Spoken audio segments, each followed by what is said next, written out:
The month is September and the year is 1996. And you may not know it yet, but countless iconic releases are about to make their way into your homes and your hearts. For my parents, that obvious release was Myself on September 12th of 1996 when I was born.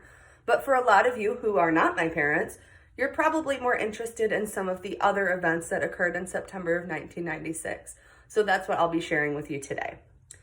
Fans of Michael J. Fox or fans of political satire, possibly fans of both of those things, could rejoice at the premiere of his sitcom Spin City, which ran from September of 1996 until April of 2002.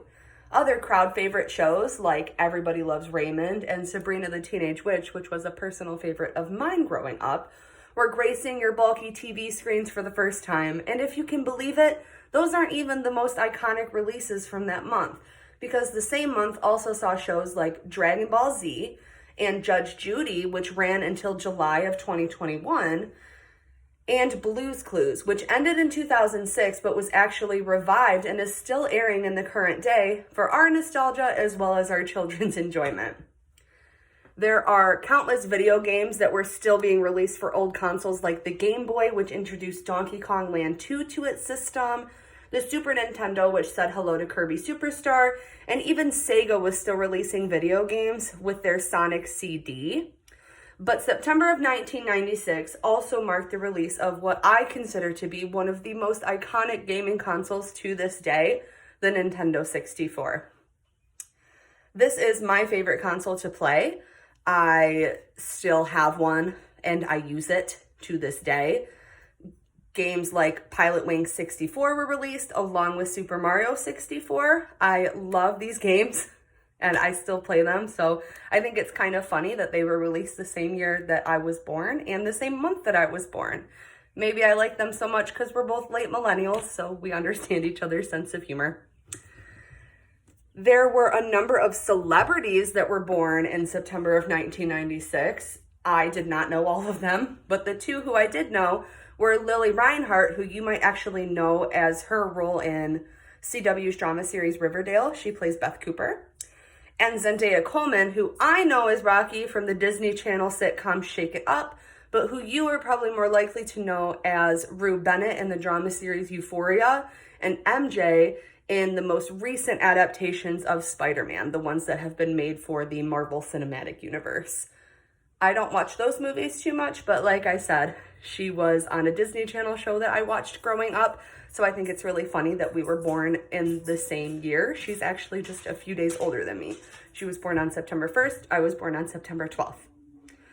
It wasn't all sitcoms and heartfelt moments in September of 1996, though, and there were actually a few notable deaths as well. Douglas Franklin Wright was an American serial killer. He was known to have killed at least 7 people, but probably more than that. And he was put to death by lethal injection on September 6th of 1996. He was actually the first person to be put to death by lethal injection in the state of Oregon. On the same day, a former Detroit Lions outfielder, Barney McCoskey, passed away at the age of 79, and he was buried in Southfield, Michigan. Possibly the most notable death of this time was that of Tupac Shakur, which, for those of you who don't know, Tupac was an activist and an iconic rapper. He was a best-selling music artist who is known to be one of the most influential rappers of all time. And he was shot to death on September 13th of 1996 at the age of 25. His music is still iconic to this day, and people still consider him to be one of the most popular and iconic rappers of all time.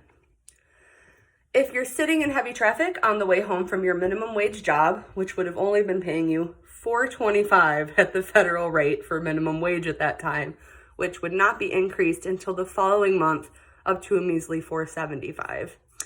Some songs you were most likely to hear according to the Billboard Top 100 were Eric Clapton's Change the World, LL Cool J's Lounging, Keith Sweet's Twisted, I'll Love You Always Forever by Donna Lewis, and of course, the iconic Macarena by Los Del Rio, the top song according to the Billboard Top 100 from the week of September 14th, the Macarena. That's what we were listening to on our radios. Some other fresh musical releases of the time included a word from the original Rum Shakers, Blackstreet, with their song No Diggity, as well as Burden in My Head by Soundgarden, and ironically, To Live and Die in LA by Tupac. So September saw some highs and lows. There were releases like the Nintendo 64 console, which I believe was an iconic moment in video game history. But there were also losses like that of Tupac, who, if he was still around today, who knows what his music could be doing to change the political and social atmosphere around movements like Black Lives Matter. But all that being said, I think it is safe to say that September of 1996 was timeless, iconic, and pivotal in the world of pop culture.